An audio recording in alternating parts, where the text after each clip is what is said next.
There are so many new beauty releases happening all the time, so we gathered some of the most hyped products to test for ourselves. This is a Face Sprinkles mini palette from designer Dust Co. They have a lot of different ones to choose from, and you can even make a custom palette with any of their glitters. I was trying to show all of the colors, but I couldn't lift it all the way because one of the glitters was completely liquefied. Something weird happened to it on its way to me, but the rest of the glitters were totally fine. The glitter has a vegan gel base that dries down. You can apply it on the face, hair, or body. I was having fun just putting it everywhere. I loved all the colors and it was really easy to apply. I'm not really into glitters, but I think these worked great, and this is one of the more affordable glitter gel palettes I've seen. This is the Summer Fridays Sheer Skin Tint. It's supposed to be lightweight, hydrating, and very natural on the skin. I definitely think it is all of those things. The coverage is obviously sheer, but I was able to build it up no problem. It evened out my skin nicely, and it actually does feel weightless. This would be a great everyday skin tint for me. I think for what it is and how little product you get, $42 is way too much, but if you're looking for a high-end skin tint, this one is really nice. I had been getting ads for this Flower Nose Strawberry Rococo collection for weeks, and they definitely worked on me because I bought 3 products.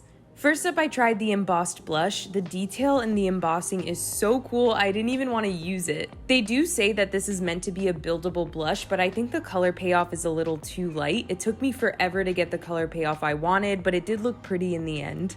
Onto the eyeshadow palette. The matte formula was soft and blendable, but next time I would go in with a primer first because it was slightly patchy in some areas. The glitter shade was incredible. It was definitely the best shade in the entire palette, but it did give me some fallout. Lastly, I tried the Cloud Lip Cream. This is one of those moussey lip formulas that has a velvety finish. This felt really nice and comfortable on the lips, and I like the blurred effect it gives, but I kind of wish it was the same red as the packaging. This is the Caliray So Blown Clean Primer. It's one of those dimethicone blurring primers that makes your skin look matte. I actually like how it made my skin look without any foundation. It feels nice and velvety, and I definitely saw some blurring. When I applied my foundation, I realized I applied too much of the primer, so my skin actually looked kind of textured and the product pilled up a bit.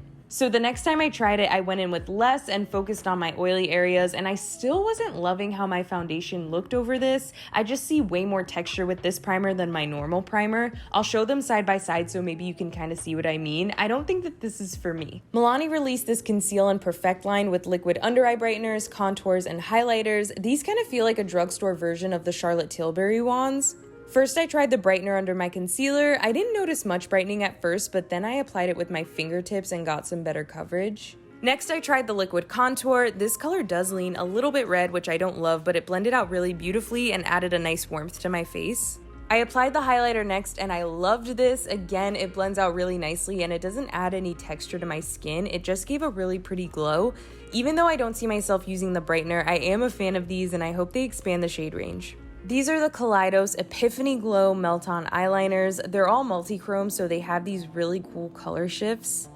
Melt-On was the perfect description for these because they really do glide on so easily. I've never had such a smooth eyeliner application because they always skip or they're too dry.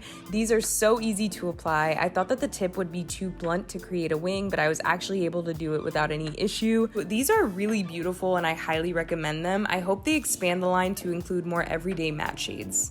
This is the Got To Be Glued for brows and edges. For a long time, people have been using Got To Be hair gel as brow gel, so they came out with this product that's actually meant for brows. I actually like how this made my brows look. It gives kind of a laminated brow effect, nice and feathery, but the gel itself left a weird residue behind and it took forever to dry down. Once it did dry, the brows pretty much stayed in place, but I've definitely tried better brow gels.